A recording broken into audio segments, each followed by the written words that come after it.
Hey, Stress Busters, welcome to Kingdom Principles to Bust Free from Stress. Just like our body has 5 senses that allow us to interact with the world and receive information in, did you know that our spirit and our soul has gateways, or these different senses that help us to interact not only with God, but to allow Him to flow through to impact us and to impact the world?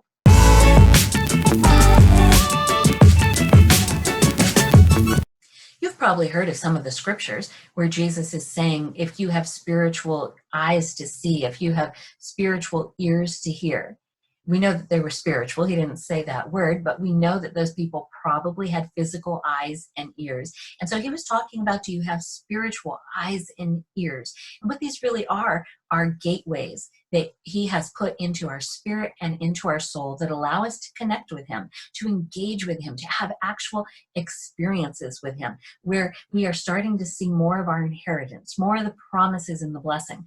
And of course, that's going to bring our stress levels way down. In prior videos, we looked at our first love gate. We looked at the spirit gates. And today I want to talk about the soul gates. So number 1, this is your conscience. Now, the dictionary defines your conscience as an inner feeling or voice viewed as acting as a guide to the rightness or wrongness of one's behavior. Well, it's really a gate, and it can be dulled. In Titus 1:5, it says, "It's true that all is pure to those who have pure hearts, but to the corrupt unbelievers, nothing's pure. Their minds and consciences are defiled." So your conscience is your ability to know right and wrong, and that is found in your soul. And that's why even an unbeliever can know the difference between right and wrong. And it can be defiled. So this gateway that God has put in our soul, it may need to be cleansed so that we can get God flowing through there. Once your conscience is cleansed and it is hooked up with Jesus, now your conscience will protect you and it'll direct you to good. So number 2, the second gate, is your reason. And this is your ability to interpret what God is saying to you. It's not the same thing as your intellect. Number 3, imagination. God gave us imagination, and we need to learn to use it again, to see what God is doing through visions and dreams and experiences in the heavenly realms. Number 4 is our mind, both the subconscious and the conscious.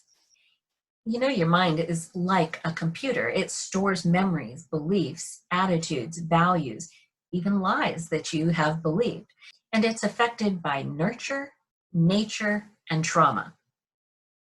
Number 5 is our emotions. You know, God gave us emotions. They're not bad.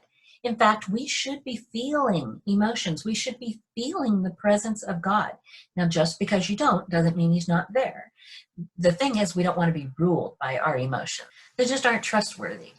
So emotions are things like feelings, esteem, worth, love, security, and value. And we all have these unmet needs, emotional needs, that we're going out into the world trying to find through other people and through things. And we're never going to get our needs met that way. We need to start seeing Jesus flowing through this gateway in order for us to feel that our emotional needs are met. This is one of the gateways that almost every one of us needs to work on. Number 6 is our will. This is our own fleshly will that has gotten damaged by sin. And it leads us to unbelief, to indecision, and to fear. And number 7, this is our choice. You have to make an intentional daily choice to surrender to the Lordship of Christ and to live for him, to do things his way. Now, it's easy when you first start walking these gates with Jesus and asking him to show you what the issues are, where we need to oil it, where it needs cleaned, where it needs to be opened up wide. It's easy to get stuck on the problems that you see. But this is not about condemnation at any level. This is about being solution-focused, not problem-focused. God's power-washing abilities to cleanse us, to remove every stumbling block in our life is such a gift. And he will cleanse the gates so that he can fully flow through them, manifesting himself to you and to the world. We're starting to walk in this new era that God is going to fully manifest us as sons and daughters. And it starts with us having new levels of holiness, of us having new levels of intimacy with him.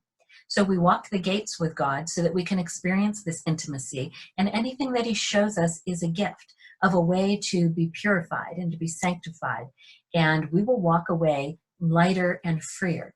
And these gates will become open wide, and God will be able to just flow through them. And I'm on a mission to make sure that every Christian knows that we are no longer in bondage to stress, worry, and fear unless we give that space to the enemy. We are to be having victories and overcoming and to be reigning in life.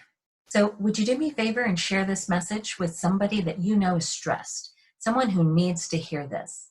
And as a thank you, I have a free gift for you down below. Until next time, I'm Donna Rickett, the Stress Buster Coach, and I'm here to help you to learn to walk in a state of perpetual rest and peace and intimacy with the Father.